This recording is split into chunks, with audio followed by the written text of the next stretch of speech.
جی بسم اللہ الرحمن الرحیم۔ میرا نام ڈاکٹر فاروق نسیم بٹی ہے۔ میں کلینکل سیکسالوجسٹ ہوں۔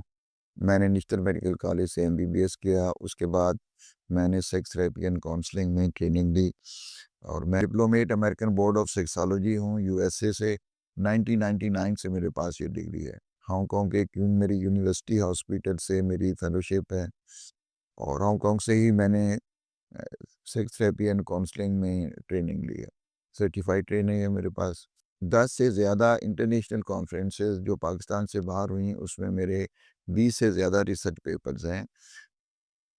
یہ مختلف جنسی بیماریوں کے علاج پہ یہ میری ریسرچ ہے، اور میری بیسک ریسرچ کا جو تھیم ہے، جو مین اس کا ایم ہوتا ہے کہ ہم قدرتی جنسی طاقت کو بحال کریں، مختلف جنسی بیماریوں میں قدرتی جنسی طاقت کو بحال کریں، تاکہ مریض قدرتی اپنا جو جنسی طاقت کے مطابق اپنی ازدواجی زندگی گزار سکے، اس کو کسی وقتی طور پر دوائی کی ضرورت نہ پڑے، اور کے ازدواجی تعلقات جو ہیں وہ ٹھیک رہیں۔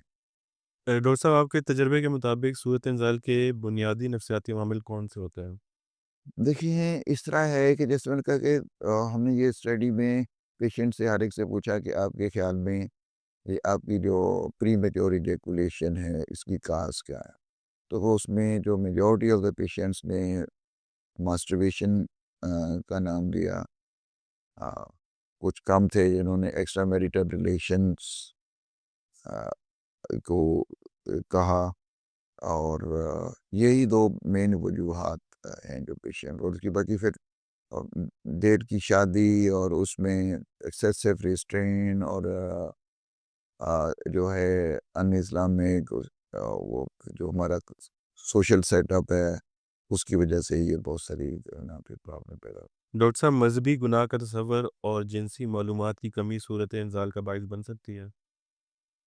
جی ہاں، یہ ایک گلٹ فیلنگ جو ہوتی ہے، گناہ کا احساس، اور دوسرا وہ رانگلی جو ایک انفارمیشن ہے کہ جی اس سے پینس کے پٹھے اور رگیں کمزور ہوتی ہیں ماسٹربیشن سے، وہ جو ہے نا وہ پھر سیکسونیڈوسس کا باعث بن گیا۔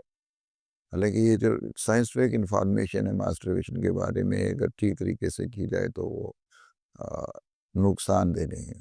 باقی ریلیجیسلی وہ ایک گناہ ہے، وہ ایک اندر اسپیکٹ ہے، لیکن سائنسفک جو اس کی ایکسپلینیشن ہے ماسٹربیشن اگر ٹھیک طریقے سے کی جائے تو یہ کسی بھی قسم کی جنسی یا مردانہ کمزوری کا باعث نہیں بنتی۔ ڈاکٹر صاحب، آپ کی تحقیق میں PD5 انہیبیٹرز کو کیوں خارج کیا گیا، اس کی کیا وجہ ہے؟ دیکھیے سر، اس طرح ہوتا ہے کہ کوئی بھی جنسی، جیسے ہمارے اسٹینڈرڈ ایلوپیتھک ٹریٹمنٹ میں قدرتی فنکشنز کو ریسٹور کرتے ہیں، جو کاز ہوتی ہے اس کو ٹریٹ کرتے ہیں، اور ایم آف دا ٹریٹمنٹ ہوتا ہے کہ علاج کے بعد جو قدرتی فنکشنز ہیں باڈی کے وہ ریسٹور ہو جائے۔ جنرل ڈیزیز میں، جنرل ایلوپیتھک میں یہ ایک بیسک پرنسپل ہے۔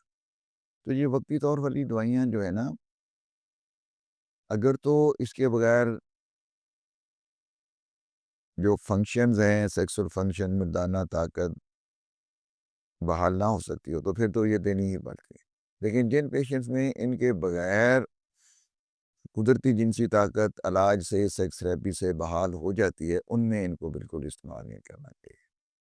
اور یہ جو ہمارا پیٹرن ہے، جب بھی کوئی مریض تو کمزوری کے ساتھ گیا، کوئی ٹائم کی کمی ہے تو اس کو ٹائم کی دوائی ڈاکٹر نے لکھ دی کہ آپ جا کے کھا لو، اور اگر کوئی اریکشن کی کمی ہے تو اس کو وقتی طور والی وہ دوائی لکھ کے دے دی، PD5 انہیبیٹر جن کو کہتے ہیں کہ وقتی وہ اریکشن لاتے ہیں، تو یہ بالکل ٹھیک نہیں طریقہ کار، اور اس سے مریض پھر ان چیزوں کے پرماننٹ عادی ہو جاتے ہیں، اور کچھ عرصے بعد پھر جو وقتی طور پر ادویات اپنا کام بھی چھوڑ دیتے ہیں، تو مریض اور پھر مصائب میں ہوتا ہے۔